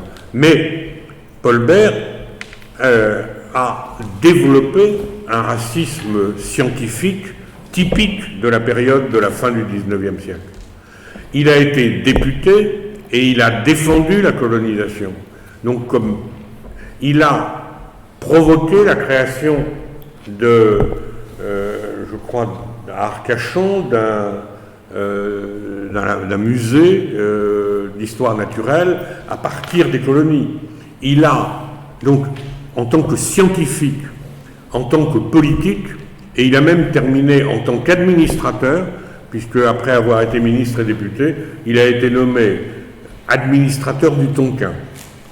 Eh bien, pour tout le monde, Paul Bert est une grande figure de l'école publique, et donc nous avons une rue Paul Bert, une école Paul Bert, et même encore, dans un centre social Paul Bert, une radio Paul Bert. Ça fait beaucoup, je trouve, mais ça sera une autre histoire. On peut rajouter aussi que les enjeux... On peut rajouter que les enjeux ne sont pas négligeables, parce que même dans une ville comme la nôtre, il ne faut pas oublier quand même qu'en 2019, sous la pression du Front National à l'époque, la municipalité a renoncé à donner le nom de France Fanon à une grande rue, une plus 60. Et ça, c'est en 2019. Il ne faut pas oublier également que l'Université de Bordeaux a donné quand même le nom de Paul Broca à un centre de neurosciences également dans les années 2018. Broca qui est connu comme raciste Paul Broca, c'est pas un triste, effectivement. Par contre, il a suffi que le consul des États-Unis demande à Alain Juppé d'honorer Martin Luther King pour que, immédiatement, et en réponse directe à cette demande du consul des États-Unis de Bordeaux, le nom de Martin Luther King ait été donné. Vous savez où? C'est le passage piétonnier le long de la Garonne sous le pont de Pierre. Donc, si vous voulez, l'avantage de ce nom, c'est que ça ne change aucun nom sur des boîtes aux lettres, puisque ceux qui vivent sous le pont de Pierre n'ont pas de boîte aux lettres.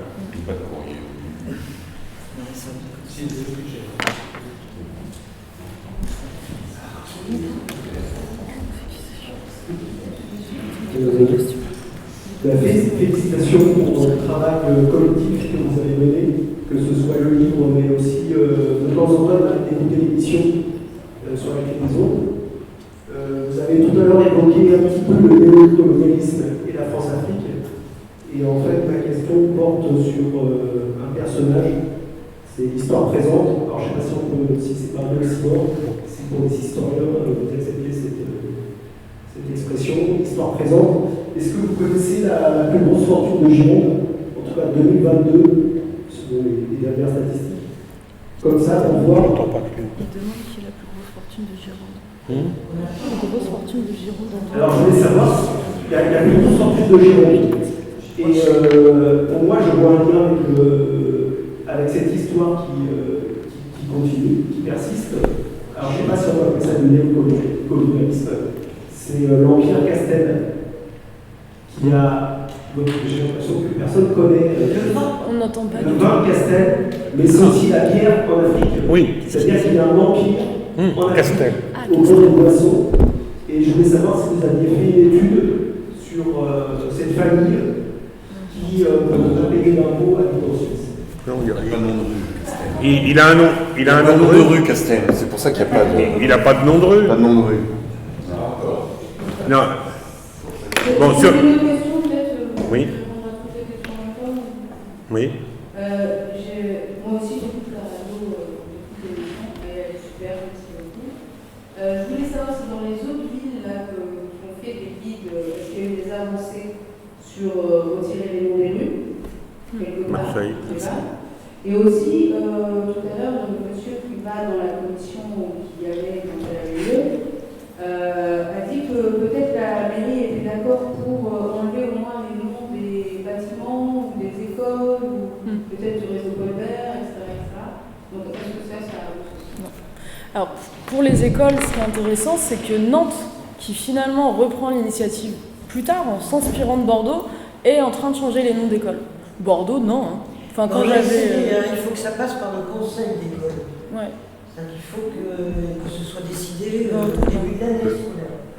Je pense que c'est un chantier que nous n'avons pas pour le moment, non. réellement pris en charge, nous, et que sauf sur les Tolquières, Oui. où là des contacts ont eu lieu, mais où je ne sais pas si le conseil d'école s'est jamais. Ben non, c'est moi qui ai pris les contacts avec l'école tiers, parce que c'est la municipalité, lorsqu'elle dit on ne veut pas changer le nom des rues, par contre, s'il y a des demandes, on n'est pas contre changer une école ou chose comme ça.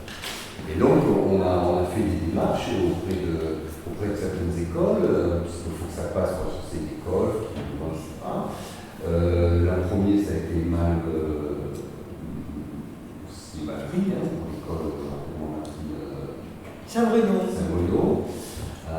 Donc en fait la démarche a été mauvaise. Elle a été saccagée par le directeur de l'école, on peut dire, qui n'a pas présenté, on voulait l'appeler pour l'instant, il n'a pas présenté, il ne nous a pas demandé de venir présenter le personnage, ce qui fait que quand il y a eu un vote des parents d'élèves, et des gamins d'ailleurs, ils ne voulaient pas les gosses, ils ne voulaient pas changer leur nom. Donc ça n'a pas été fait. Alors après sur l'école tiers, donc là on a contacté, moi personnellement j'ai directement contacté des collègues enseignants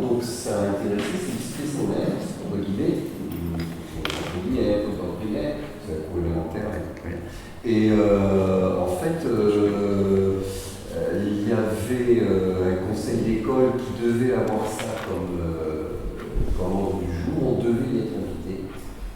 Et j'ai pas eu le vote. Marseille a obtenu le changement du nom de l'école Bugeaud. Il n'y a plus d'école Bugeaud à Marseille et j'avoue que là j'aurais dû vous apporter le nom. Ils ont donné à l'école le nom d'un tirailleur algérien qui est mort sur les marches de la cathédrale de Notre Bonne Mère à Marseille, dans la libération en 1944 de Marseille. Donc, il y avait la totale, si j'ose dire, et donc l'impossibilité d'une mobilisation contre ce changement. C'était bon. En ce qui concerne Thiers, on a proposé, comme vous le savez, bon, Bertrand ne le dit pas, mais il habite rue Thiers, et on avait proposé de lui donner le nom d'une personne qui habite probablement définitivement à Bordeaux, c'est-à-dire Flora Tristan, qui est au cimetière de la Chartreuse. Mais pour le moment, il y a blocage. Et pour l'Empire Castel, non, on n'a pas fait d'émission dessus, mais on avait parlé avec Gérard à un moment de commencer à travailler sur l'industrie et sur justement les économies néocoloniales, notamment, moi j'avais vu la question des métaux rares dans l'Afrique subsaharienne, mais ça pourrait être une future émission, je pense, je le note. C'est pour ça que moi j'invite David. Avec plaisir. C'est ça aussi l'émission, c'est ce qu'on pourrait faire. S'il y a des idées, il faut venir présenter l'émission. Cher. Pour terminer avec le nom des rues, là, quand on a fait le travail pour changer le nom de l'avenue Thiers, on avait cherché dans quelle ville en France il y avait eu des changements qui concernaient Thiers, uniquement Thiers. Et on avait repéré qu'il y avait Annecy qui avait changé le nom de Thiers. Il y avait aussi, alors je suis désolé, je n'ai pas mes notes là, il y avait une ville en Charente qui a changé le nom de Thiers. Donc il y avait quand même un certain nombre de villes qui avaient fait cette démarche-là. Et en fait, on a aussi montré que c'était le nom de Thiers qui, dans la France, avait été le nom de rue qui a été le plus changé. Alors, en dehors de Pétale, mais bon, c'était un petit peu bas. Il faut noter quand même que Pétale avait encore un nom de rue en 2021. C'est en 2021, il y avait encore un village en Alsace qui avait le nom de Pétale. Deux choses. D'une part, il y a eu une vraie... Vous êtes trop jeune, mais il y a eu une vraie campagne pour débaptiser des rues en France, mais c'était au siècle dernier, pour faire disparaître le nom d'Alexis Carrel. Alexis Carrel était prix Nobel de médecine, parce qu'il avait inventé, au moment de 14-18, un système de suture qui, en tant que chirurgien, qui avait sauvé un certain nombre de vies de blessés de 14-18 dans cette guerre. Alexis Carrel a publié dans les années 30 un livre qui s'appelait « L'homme c'est inconnu », où il défendait des positions directement eugénistes. Il pensait même déjà dans les années 30 que les débiles profonds devaient être éliminés de façon soft par des gaz appropriés. C'était de ce point de vue-là un précurseur. Et il a été, pendant le régime de Vichy, directeur de, je pense que c'était le directeur de l'Institut de la race, ou quelque chose comme ça. C'était quelqu'un qui était dans un racisme scientifique c'est plus une formule oxymore, mais typique. Et donc, là, c'est d'ailleurs un philosophe, Patrick Thor, qui a été à l'initiative d'une campagne qui a fonctionné dans ce pays, et Alexis Carrel, bien que prix Nobel de médecine, et la France n'en a pas tant que ça, eh bien, on a fait disparaître le nom d'Alexis Carrel des rues. Pardon ? Il y a encore une rue Alexis Carrel à Bègle ? Pardon ? Non, c'est Capelle. Voilà, non, bon, si Gérard se lance dans la désinformation, on est voilà.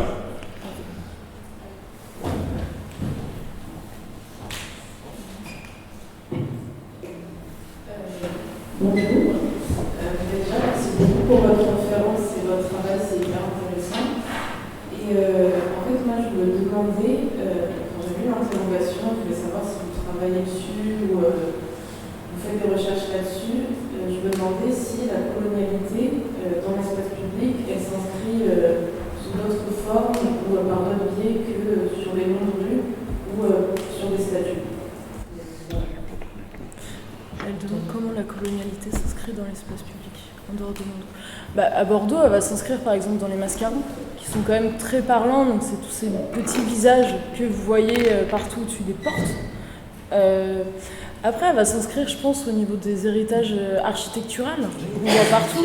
Vous allez avoir les héritages 18e qui sont les plus classiques, comme la place de la Bourse, comme la Bourse maritime, mon ami Modeste Testas, mais vous avez aussi tous les héritages industriels, je pense, qu'on oublie. Par exemple, vous avez rive droite au niveau de Stalingrad, c'est malheureusement devenu une école de communication, je crois, mais vous aviez un entrepôt de Rome, qui était noté Maison de Rome, avec un mascaron, avec des traits africains grossis. Je trouve qu'à Bordeaux, c'est vraiment, c'est très parlant de voir comment ça se met au niveau de l'architecture, que ce soit l'architecture 18e ou l'architecture industrielle. Et d'ailleurs, si ça vous intéresse, là je parlais avec les archives départementales, mais il y a un vrai filon actuellement à faire sur l'histoire industrielle de Bordeaux, qui est complètement mis de côté, alors que jusque dans les années 70, Bordeaux était une ville industrielle quand même plutôt majeure. On a travaillé sur l'Anthropolynée, par exemple. Oui, Anthropolynée, bien sûr. Il y a une construction spécifique à l'époque pour recueillir les denrées coloniales avant de les renvoyer dans l'arrière-pays. Elles passaient un certain temps ici, c'était dédouané. Donc l'Anthropolynée, c'est vraiment un des lieux typiquement liés à la colonialité. On a aussi travaillé sur l'école santé navale. Oui. Bertrand. Oui.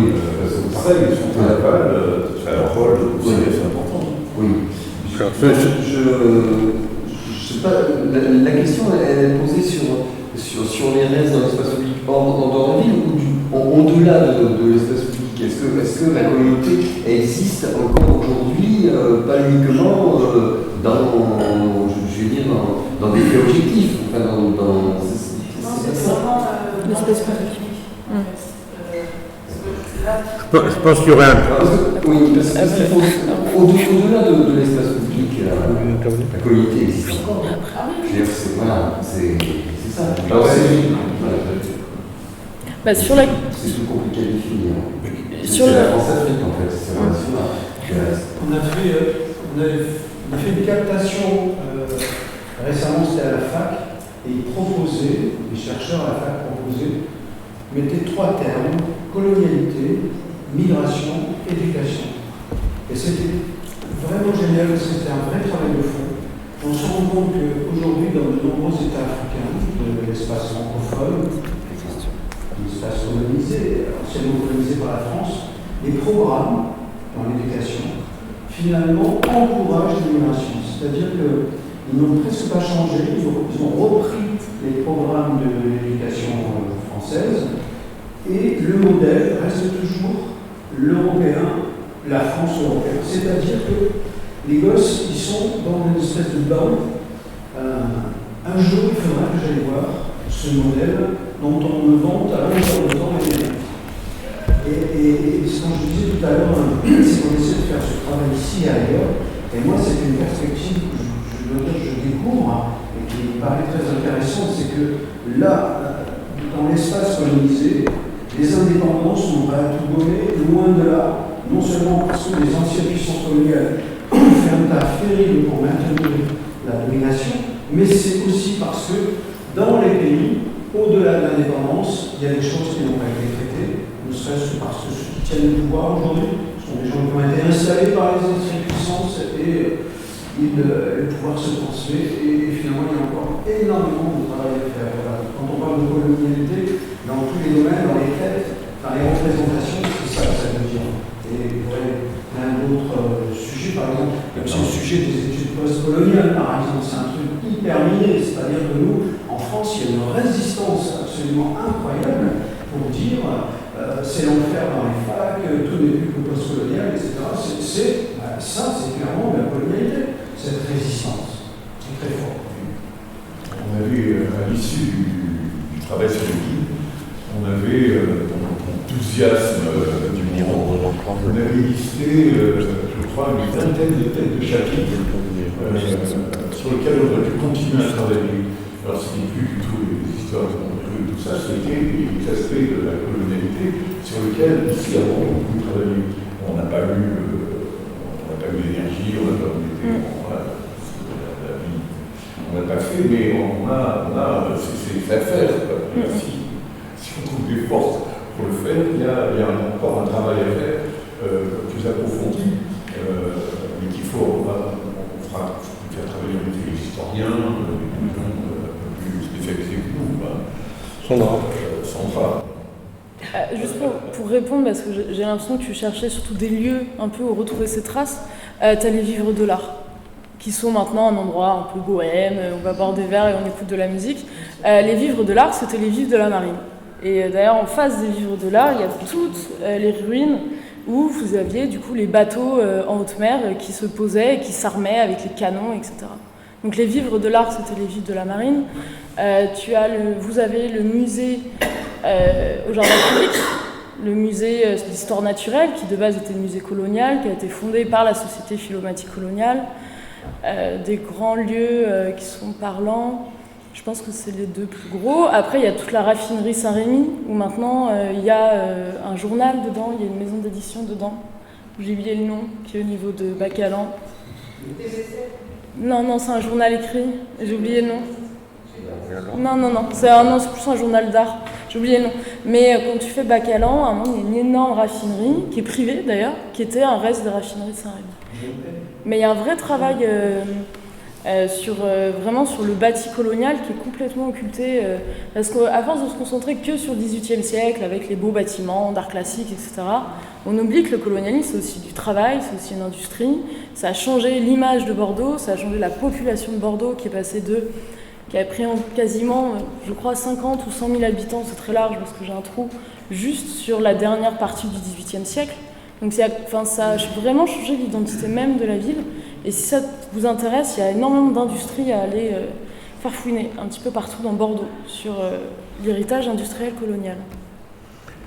Alors, Jean-François est timide, mais un des lieux où ce travail de mémoire se fait, c'est la revue Ancrage, qui est une revue mémoire des métissages du Sud-Ouest, dont il est un des rédacteurs. Pendant un temps, pendant la période de préparation du guide d'ailleurs, il y a eu dans chaque numéro un des noms de rue qui a été évoqué, et Ancrage est donc partenaire du travail que nous faisons. Par rapport à cet espace public, dans l'introduction du guide, il est dit que Bordeaux est inscrit au patrimoine de l'humanité de l'UNESCO, et on ajoute, c'est bien le moins quand on pense aux millions de personnes dont le travail a été nécessaire pour faire la fortune de cette ville. On peut honorer l'humanité pour nous avoir donné cette ville-là. Je crois que c'est une manière d'aborder le sujet. Je pense qu'il y a un autre aspect qu'on a peu travaillé, parce qu'on n'a pas tellement travaillé finalement, enfin pas assez, c'est toute la statuaire de Bordeaux. Si on reprend la statuaire de Bordeaux, y compris la série des... cette vision très traditionnelle dans la statuaire qui est au-dessus de l'Opéra de Bordeaux, enfin du Grand Théâtre. On a une vision quand même très monumentaliste, enfin monumentale, qui mérite aussi l'analyse. Je pense que la question... quand même ce qui se pose, c'est on n'a pas ici amené le livre que l'Université de Bordeaux a fini par faire sur les ports atlantiques, mais ce tabou de Bordeaux, je pense qu'il devrait faire l'objet d'un travail en tant que tel, pour expliquer pourquoi il y a eu ce tabou. Et je crois qu'on s'apercevrait du niveau de lien qui a pu exister dans cette ville entre les élites universitaires, médicales et juridiques, et les propriétés viticoles. Il y a un entre-soi là, qui ne relève pas du collège Stanislas, qui relève plus de Grand-Lebrun, où on trouverait effectivement les liens qui existent.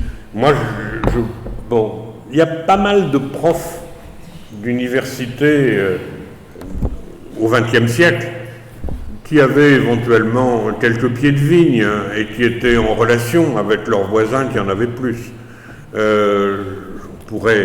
Mais là, l'étude de la bourgeoisie bordelaise, j'espère que Sandra s'y attaquera.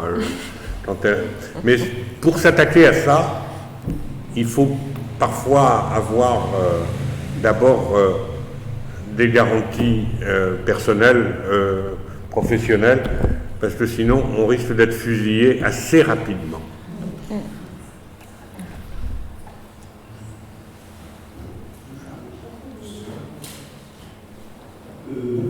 Je réfléchis tout avec vous.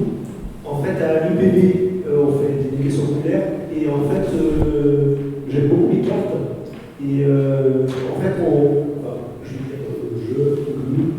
on rêverait de faire une grande carte avec justement des couleurs pour incarner tout le travail que vous avez fait, mais pas seulement, ça pourrait être une carte avec les noms de rue uniquement de femmes. Voilà, quelqu'un disait de faire les différentes classes sociales représentées sur le plan de Bordeaux. Alors j'imagine une carte, mais comme l'écran qui est là, ou des cartes qui pourraient se superposer. Et voilà, ça pourrait être l'objet d'un atelier d'éducation populaire, un samedi après-midi, ou je ne sais pas si c'est quelque chose qui pourrait éventuellement vous intéresser, ou si les gens qui sont présents. Voilà, un peu de déconstruire, et puis ça donne une visibilité aussi de l'histoire d'une autre manière que de notre excellent livre. Voilà, c'est des choses qui peuvent vous intéresser. S'il y a des artistes, voilà, aussi. Je pense qu'on n'est jamais fermé à toute proposition. Après, sur la question, si vous voulez vraiment travailler là-dessus, c'est Nantes qui se positionne très intelligemment, je trouve, sur la question des noms de rue des femmes. Par exemple, pour les dernières journées du matrimoine, ils avaient changé les noms de rue masculins en mettant des personnages féminins. Et ils avaient fait avec Nantes Patrimonia, ils avaient justement fait ils avaient étudié justement la place. Il y a tout un site exprès qui est intéressant. Mais cette idée est bonne. En fait, j'ai vu ça en Allemagne. D'accord. Et je trouve ça excellent. Enfin, le visuel sur les grandes cartes. L'idée est bonne. Il y a un travail collectif qui peut être intéressant parce qu'on tient beaucoup à l'intelligence collective, c'est-à-dire de faire ensemble. Et je trouve que voilà, tout le monde peut aller, même dans l'espace public, et s'interroger qui est ce personnage, la rue qui est derrière chez moi. Et, c'est intéressant. Par rapport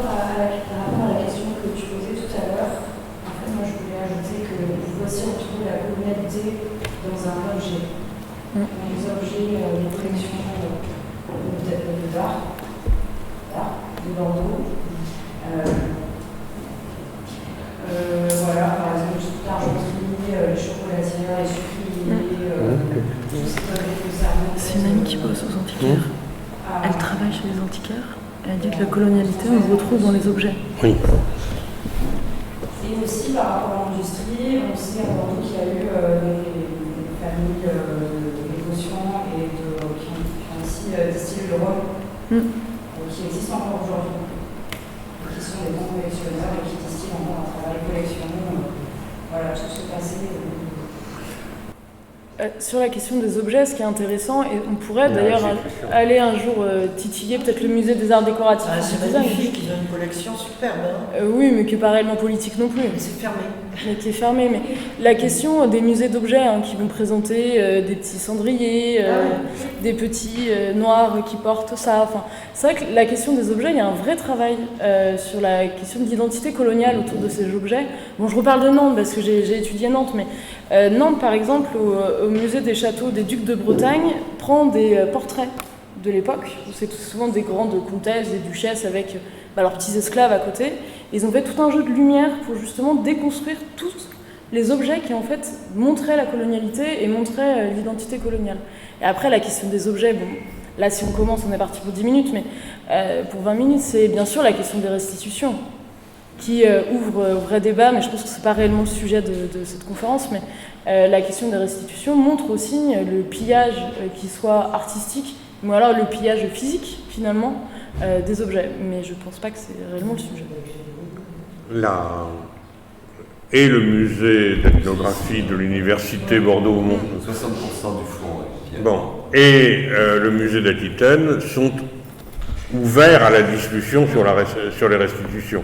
Ils ne sont pas fermés et ils dénoncent, y compris le discours qui a été tenu par certains qui disaient qu'il ne fallait pas restituer parce qu'ils n'allaient pas savoir garder les objets, les conditions ne seraient pas réunies, etc.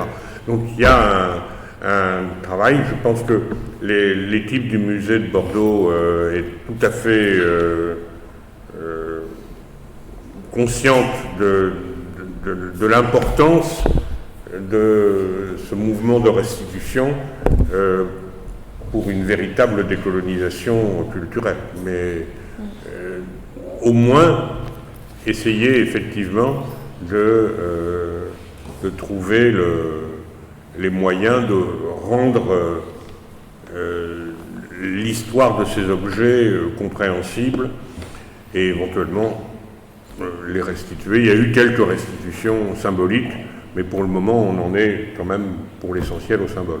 On est dans du Macron, là. C'est-à-dire, on a une annonce, derrière, il y a deux trucs, mais depuis, c'est assez bloqué en France, cette question de la restitution.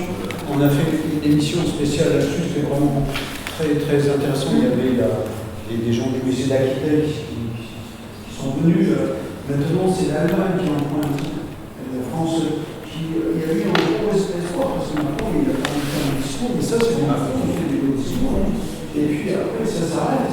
Et là, maintenant, ça s'arrête pratiquement définitivement. Et on est, comme disait André, on est sur ces arguments absolument incroyables. Le directeur du Quai Branly à Paris, c'est un de ceux qui disait on ne va pas rendre ces objets, d'ailleurs il faudrait réfléchir sur le terme objet, œuvre d'art, objet, ce sont des objets qui ont perdu leur caractère sacré quand on est allé arracher leur civilisation. Et quand on nous a transformés en objet d'art, c'est nous qui avons fait ça, c'est la puissance coloniale qui fait ça. Tout ça pour dire que ce directeur il disait on ne va pas rendre ces beaux objets que nous avons conservés à des États qui sont trop pauvres et qui vont finalement perdre tous ces objets que nous aurons nous protégés jusqu'à. C'est insupportable, les arguments pareils, c'est vraiment spécialiste. Le directeur également à Londres, qui également été dans ces argumentaires. Aujourd'hui, ces gens-là ont dégagé, heureusement, mais il faut reconnaître que la France est à nouveau à la remorque. Et c'est toujours, encore une fois, l'Allemagne, la Belgique aussi qui ont pris le relais. Et à propos de remorque, dans ce rapport de force, on va manquer le tracteur. J'ai pas compris. C'est bien, hein. C'est une blague. Ah non, c'est une blague. Monsieur. Par rapport à la restitution, c'est une chose, mais surtout par rapport en fait, aux objets usuels qu'il peut y avoir dans le XVIIIe siècle, ceux qu'on utilisait et qui ont été forgés par exemple pour l'argenterie, les chocolatières, les sucrières, qui étaient utilisés par ces gens, pas par certains, pas par d'autres, et qui venaient des minerais du Tonkin, venaient des minerais d'Afrique, et qui encore aujourd'hui sont exposés comme ça et sont utilisés. Voilà, ça a encore du sens aujourd'hui et pas de la restitution vraiment. Par les objets, effectivement, la définition c'est l'objet courant. Un objet de musée ou sacré. La question des objets courants permet à nouveau de montrer la colonisation d'un point de vue total. C'est qu'en fait, elle était présente même sur les assiettes des élites, quoi, en permanence. Mais il y a tout un sujet, ouais. Je crois qu'il y a un monsieur.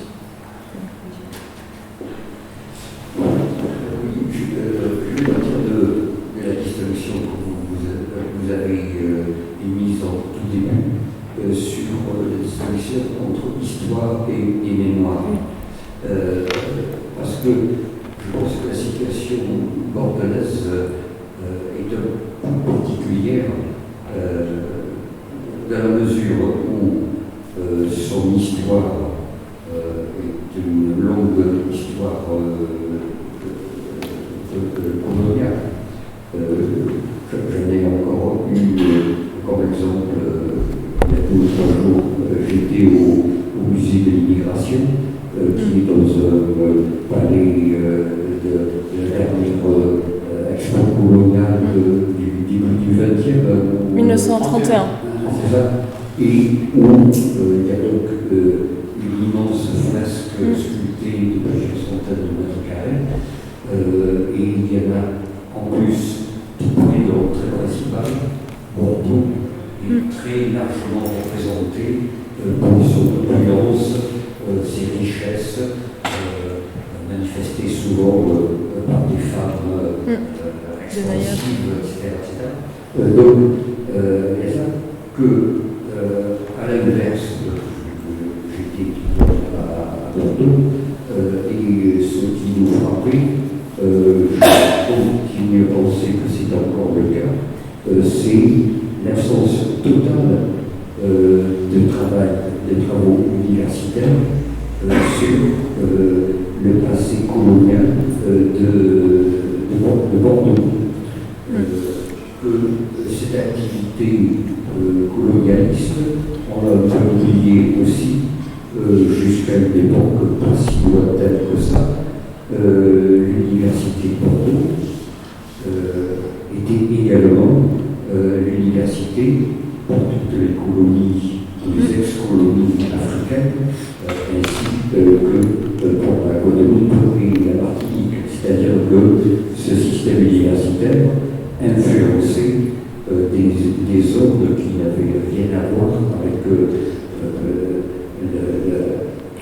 avec celle des dominants. Et alors, la question que je me pose maintenant, c'est à partir à la fois de cette importance historique et de scientifique de mémoire, c'est comment arriver à combler ce déficit, dans la mesure où, par ailleurs, d'un point de vue influence régionale ou nationale, Bordeaux est une ville minuscule. Elle est presque passée au-dessous de son capacitaire et que l'histoire de Bordeaux n'est en rien représentative de l'histoire de l'agglomération bordelaise. Il suffit de regarder les noms des rues dès qu'on a passé les boulevards. Ces noms de rues n'ont rien à voir avec les noms de rues de la ville de Bordeaux. Et donc, il y a un hiatus là entre histoire et très, très évincée et mémoire qui est à construire, en fait. Donc, voilà, c'est la question que je me pose, si le passé colonial de Bordeaux ne va pas passer par mal et par pertes à profit dans la mémoire de l'agglomération bordelaise présente et future. Ce qui est intéressant dans ce que vous dites, justement, vous avez présenté les points communs entre l'histoire et la mémoire, mais en fait, l'histoire coloniale de Bordeaux, il y en a qui la lisent très positivement. Nous, là, on est dans un endroit où on la lit négativement, je pense, par nos appétences politiques, mais il y a beaucoup de personnes qui pensent que c'était le grand moment de Bordeaux, qu'on était des grands explorateurs, qu'on a permis d'enrichir la France. Enfin, il y a quand même une partie de la population qui lit l'histoire coloniale, en enlevant bien sûr toute la question de l'esclavage, etc., mais qui lit quand même l'histoire coloniale comme un grand moment de l'histoire française. Et encore beaucoup autour de nous. Et après, quand vous dites quand on sort de Bordeaux, il n'y a pas d'influence, je ne suis pas d'accord. Par exemple, Lormont, par exemple, la petite ville de Lormont. Et ben Lormont, les eaux de Lormont servaient à partir sur les bateaux au long cours. Lormont s'est enrichi du colonialisme. Même la presqu'île d'Ambès, c'est le fameux vin de Palu. Ambès s'est enrichi par le colonialisme parce que le vin de Palu était le seul vin qui tenait le long cours. Les industries de Bègle aussi vont fortement être influencées par le colonialisme. Bacalan, c'est pareil. C'est-à-dire qu'en fait, le colonialisme, c'est pas que les armateurs et c'est pas ceux qui partent sur les bateaux. C'est tous ceux qui travaillent pour ça, et toute l'agglomération bordelaise. Et on peut même aller plus loin, même Toulouse, parce que Louis XIV va faire quand même le canal de l'Entre-deux-Mers qui part de l'Aréole. Donc, en fait, tout l'arrière-pays du sud-ouest va participer au colonialisme. Vous aviez le bois qui arrivait du Périgord, vous aviez les Auvergnats qui venaient travailler à Bordeaux. Enfin, c'est un fait social qui est total. Et après, selon ce qu'on voit, ce qui est positif ou négatif, vous allez voir des mémoires différentes. Mais c'est un fait social et c'est un fait historique total. Et c'est pour ça qu'il est aussi difficile d'avoir quelque chose qui fait consensus, parce que tout peut être lu sous cette lecture, et je pense que c'est aussi l'une de nos faiblesses, c'est qu'on va voir le colonialisme aussi en permanence, et des fois il faut aussi prendre un petit peu de recul, parce qu'on ne peut pas jouer l'histoire, elle est faite, maintenant il faut voir les héritages, et les héritages sont profonds encore, et notamment à Bordeaux, surtout à Bordeaux je pense. J'ajoute, en Charente par exemple, il y a au nord de la Dordogne et au sud de la Charente, sur l'est, au sud-est de la Charente, ils ont créé une route touristique qu'ils appellent la route des canons et des tonneaux. Parce que pour descendre jusqu'à Rochefort, on descendait les bois pour faire les tonneaux, mais on descendait aussi le fer, puisqu'il y avait une sidérurgie, sur le nord de la Dordogne, et ça devient un objet touristique. Mais un objet touristique, j'ai envie de dire, pas contextualisé, je ne sais pas comment dire. Oui, ce qu'on explique dans l'introduction, enfin ce qu'on rappelle dans l'introduction du guide de Bordeaux, c'est en quoi l'État français, c'est tel qu'on le connaît, c'est construit comme État colonial. Bon, et ça, y compris parce que, par exemple, le personnage de Colbert va contourner, d'une certaine façon, la noblesse en créant directement des ressources pour l'État central par le commerce international, par le commerce donc colonial. Donc l'État français tel que nous le connaissons s'est structuré dans l'Ancien Régime au travers de la construction coloniale. C'est pas, alors que dans nos livres d'histoire, on nous explique ça de façon totalement séparée. Bon, de façon, bon, il y a, ça va très loin. J'ai fait une intervention à Espace Marx sur démocratie et colonialisme parce que les 3e, 4e et 5e républiques se présentent toutes comme des démocraties représentatives, pas des démocraties directes. Mais ces démocraties sont des démocraties coloniales. C'est-à-dire que pour qu'il y ait effectivement égalité citoyenne, il faut que des millions et des millions de sujets ne soient pas citoyens. C'est-à-dire que La Troisième République reconnaît la souveraineté, mais sur des territoires où on va dire que les peuples sont trop enfants pour pouvoir être considérés comme des adultes participant au vote. Bon, et la gauche va dire qu'il va falloir les éduquer, alors que la droite pense qu'ils sont définitivement inférieurs. C'est ça, en gros, la différence entre la droite et la gauche. On va former les gens. J'ai cité le fameux discours de Victor Hugo de 1879, appelant à la colonisation de l'Algérie, un véritable discours colonialiste de gauche, puisque contre les prêtres, on allait apporter les Lumières à l'Algérie, avec un soutien à la colonisation. Bon, donc la 4e République a été une période de colonialisme battu, c'est-à-dire de décolonisation subie, Indochine, Algérie. La 5e République a été une république de gestion des confettis de l'Empire, d'une part, mais aussi de maintien d'une domination néocoloniale que l'on connaît. Donc, qu'est-ce que ça veut dire qu'une démocratie coloniale? C'est un oxymore, mais c'est ce qui est au cœur quand même de ce que nous avons à expliquer sur la colonialité de notre société.